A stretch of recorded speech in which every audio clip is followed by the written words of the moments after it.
বুধবার কলকাতা হাইকোর্টের প্রধান বিচারপতি টি.এস. শিবজ্ঞানম ভার্চুয়ালি ইসলামপুর আদালতের ফাস্ট ট্র্যাক ফার্স্ট ও সেকেন্ড আদালত ভবনের উদ্বোধন করেন। এদিন তিনি ভার্চুয়ালি উদ্বোধন করলেও ইসলামপুর আদালত ভবনে উপস্থিত ছিলেন জেলার মুখ্য দায়রা বিচারক, ইসলামপুর আদালতের আইনজীবীরা, রাজ্যের মন্ত্রী গোলাম রব্বানী, মহকুমা শাসক প্রিয়া যাদব সহ পুলিশ প্রশাসনের আধিকারিকবৃন্দ। উপস্থিত আইনজীবীরা জানান, ওই দুইটি আদালত মূল বিল্ডিংয়ের বাইরে ছিল এবং সেখানে অনেক সমস্যা হতো। আমরা দীর্ঘদিন থেকে ওই ভবন স্থানান্তরের দাবি জানিয়ে আসছিলাম।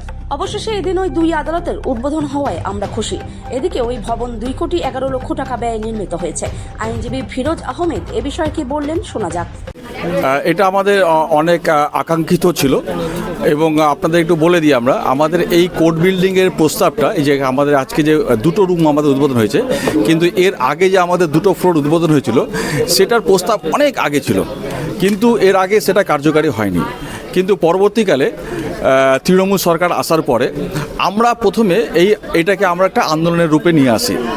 আমরা এটাকে নিয়ে অ্যাজিটেট করি এবং এই কোর্ট বিল্ডিংটা এখানে স্থাপিত করতে হবে, তাড়াতাড়ি কনস্ট্রাকশন করতে হবে, এই বলে আমরা তখন তদাকালীন মন্ত্রী মাননীয় আব্দুল করিম চৌধুরী সাহেবের হাত ধরে আমরা মলয় ঘটক সাহেবের কাছে পৌঁছেছিলাম এবং ওনার কাছ থেকেই আমরা প্রথম ওনার কাছে আমি নিজেই গিয়েছিলাম, দুবার ওনার কাছে গিয়েছিলাম আমি আমাদের বারের রেজুলেশন নিয়ে, এবং আমাদের মাননীয় মলয় ঘটক সাহেব আইনমন্ত্রী, উনি আমাদের প্রথম এই ফান্ডটা স্যাংশন করেন এবং আমাদের এই কোর্ট বিল্ডিংটার কাজ শুরু হয়। এবং আমি এই কোর্ট বিল্ডিং কাজ শুরু হওয়ার সময় আমি ধন্যবাদ দেবো সেই সময়কার তদাকালীন ডিস্ট্রিক্ট জাজ সাহেব অনন্যা বন্দ্যোপাধ্যায় মহাশয়কে। তিনি অগ্রণী ভূমিকা গ্রহণ করেছিলেন এবং এই বারের সমস্ত এখানে দোকান ক্লিয়ার করা, জায়গাটাকে অ্যাকোয়ার করা এবং বিল্ডিংয়ের প্রথম কাজগুলো উনি শুরু করেছিলেন।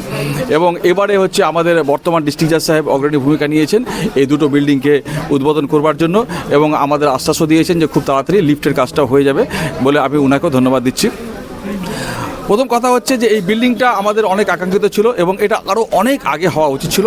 অনেক দীর্ঘায়ু হয়েছে কিন্তু শেষ পর্যন্ত হয়েছে, তার জন্য জুডিশিয়ারির প্রত্যেকটি অফিসার্সকে যারা যে পদে আছেন এবং এই বিল্ডিংটা হওয়ার জন্য সাহায্য করেছেন তাদেরকে আমরা সমর্থন জানাচ্ছি এবং ধন্যবাদ জানাচ্ছি। আমাদের সত্যিই খুব সুবিধা হবে। সেফটি সিকিউরিটির ব্যাপারটা নিয়ে আপনাদেরকে বলি যে সেফটি সিকিউরিটির ব্যাপার নিয়ে এর আগেও আমাদের জুডিশিয়ারির সাথে আমাদের বার অ্যাসোসিয়েশনের দফায় দফায় মিটিং হয়েছে এবং সেখানে পুলিশ প্রশাসন উপস্থিত ছিল এবং সেখানে আমাদের কতগুলো প্রস্তাব নিয়ে সেগুলোকে পাঠানো হচ্ছে স্যাংশনের জন্য। সেগুলো হচ্ছে প্রথম কথা, ইসলামপুর কোর্টের ভেতরে একটা 24 আওয়ার্স সিকিউরিটি গার্ডের ব্যবস্থা করা। তার জন্য আমরা একটা জায়গাকেও নির্ধারণ করেছি, একটা স্পেসকে নির্ধারণ করেছি, সেখানে হচ্ছে সারাদিন থ্রু আউট ডে নাইট একটা পাহাড় একটা ব্যবস্থা করা। 2 নম্বর হচ্ছে আমাদের এখানে একটা পার্কিংয়ের ব্যবস্থা করা। আমাদের এখানে কোনো নির্দিষ্ট পার্কিং নেই, সেই পার্কিংগুলোকে আমাদের একটা গাড়িগুলোকে যত লিটিগেন্টস এবং ল ক্লার্কস এবং জুডিশিয়াল অফিসারদের গাড়িগুলো আছে সেগুলো কোর্টের বিভিন্ন প্রাঙ্গণে বিচ্ছিন্নভাবে রাখা থাকছে। এর জন্য হচ্ছে লোকের চলাচলের অসুবিধা হচ্ছে, অনেক সময় অনেক জুডিশিয়াল অফিসার গাড়ি বের করতে অসুবিধা হচ্ছে, লয়ারদের গাড়ি বের করতে অসুবিধা হচ্ছে। নির্দিষ্ট কোনো জায়গা নেই পার্কিংয়ের জন্য, সেটাও খুব দরকার আছে এবং সেটা আমাদের নির্ধারণ করা হয়েছে এবং সেগুলো প্রসেসে আছে। আমি জুডিশিয়ারির কাছে আবেদন করব সেগুলো যাতে তাড়াতাড়ি হয়ে যায়, তাহলে পরে আমাদের মনে হয় যে সেফটি সিকিউরিটির ব্যাপারগুলো অনেকটা সুনিশ্চিত হবে। যখন পয়সা বেশি আসছিল পয়সাটা ফেরত দেওয়া হচ্ছে, আর আমরা পয়সার জন্য দিল্লিতে গিয়ে লড়াই করছি, তাও কিন্তু জুডিশিয়ারিতে আমরা 2,82,00,000 টাকা স্যাংশন করে আজকে court building chief justice T.S.. Sivagnanam और ऑनरेबल चीफ जज अजय मुखर्जी और ऑनरेबल मिनिस्टर इंचार्ज मलय घटक और আমাদের ডিস্ট্রিক্ট জাজ, লার্নার জাজ আর অল জাজের সঙ্গে আমরা এটা শেয়ার করলাম আজকে ইনগ্রেশন হল।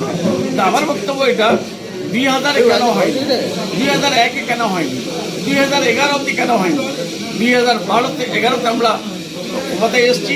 আমাদের মুখ্যমন্ত্রী মাননীয় মমতা ব্যানার্জি আজকে 2,82,00,000 আর যেটা লাগবে এখানে ওটাও আমরা দেবো। কিন্তু প্রবলেম এখানে আমাদের কি হচ্ছে, 1,71,000 কোটি টাকা যখন আটকে রেখেছে, এমজিএনআরজি টাকা দেয় না, পিএমওয়াই টাকা দেয় না, তার সত্ত্বেও আমরা এগুলো কাজ করতে পারছি, যার জন্য আমি মুখ্যমন্ত্রী অন্যান্য থেকে ধন্যবাদ দিচ্ছি। I would like to first of all express my thanks and gratitude to the Honorable Minister Golam Rabbani, who is present, who has made a time out of his busy schedule to be present and be a part of this August occasion. And I already got information that in the past, recent past, there have been some sporadic incidents which had prompted the setting up, augmenting the need for augmenting the security and beefing up the security establishment in the court premises. My SP Islampur PD, the Honorable DIG of Raiganj range, both of them are present, and I've already taken up the issue with them, and they have ensured me in the different meetings which we have held that they are looking into the matter. They have already informed their higher-ups, and very soon we are going to have a comprehensive security system as ventilated by the Honorable Chief Justice in the court.